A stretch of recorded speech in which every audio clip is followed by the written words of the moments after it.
पाकिस्तान ने इस जंग में डिप्लोमेसी अच्छी की है या फायर पावर के हवाले से अच्छा डिमोनिस्ट्रेट किया है? मैं इस मामले में डिप्लोमेसी को प्रायोरिटी दूंगा, क्योंकि देखें पाकिस्तान ने काफ़ी टाइम लिया, मतलब चीज़ों को समझा देखा, और उस दौरान जो उन्होंने टाइम लिया है उस दौरान उसकी जो इंटरनेशनल जो पूरी फिजा है वो उनके हक में हो चुकी थी।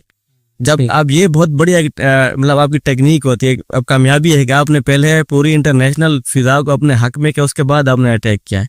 तो ये मैं उसका अच्छा, ये बड़ा जो है वो हमारी अवाम भी बड़ा मुतजस्सिस थी और बड़ा जज्बाती थी कि पाकिस्तान ने जो है वो जवाबी कार्रवाई नहीं की, बड़ा जज्बाती भी था ये रवैया। तो इसको कैसे देखते हैं?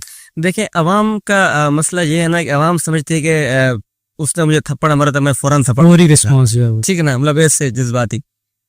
आजकल की जो जंग है वो बहुत बहुत बहुत ज्यादा कॉम्प्लिकेटेड है, ऐसे कहने का एक स्टेप होता है। आपको पूरी अपनी जो मिलिट्री एसेट है वो मूव करने पड़ते हैं, उनमें बहुत टाइम लगता है। मतलब आप देख लें कि बलूचिस्तान से आपने इन्फेंट्री को मूव किया, मतलब कुछ न्यूज़ के मुताबिक आपने वहाँ बॉर्डर पर, इस तरह के बहुत टाइम लगता है। आप फिर दूसरी बात है कि फिर आप कैलकुलेट करते हैं। अब जंग इस बात का नाम नहीं लगे उसने मुझे 10 मिसाइल मारे मैं 20 मार दूंगा, नहीं, आपने कैलकुलेट करना है भाई। अब मैं अगर इसको 5 मिसाइल मारा हूँ तो जो उसने तो मतलब अगर दोबारा रिटेलिएट तो करना है, तो उसको मैं किस हद तक ऑब्जर्व कर सकता हूँ। तो ये जंग है बहुत यानी कि पेचीदा है, कैलकुलेशंस है, तो वो कैलकुलेशन करने में टाइम लगता है। फिर आप अपने टारगेट चूज करते हैं जो आपके लिए सॉफ्ट टारगेट हो कि आपने कहाँ हिट करना है।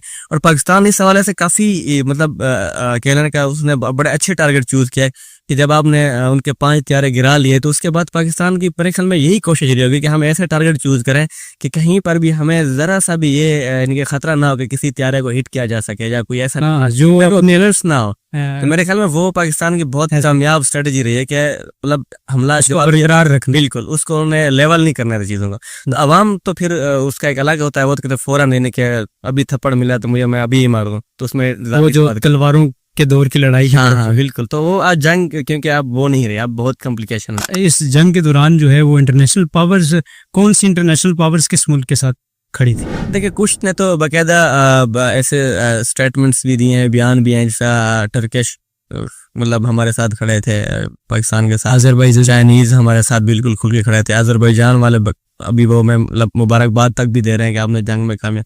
तो ये एक बुलाक था जिसके सामने।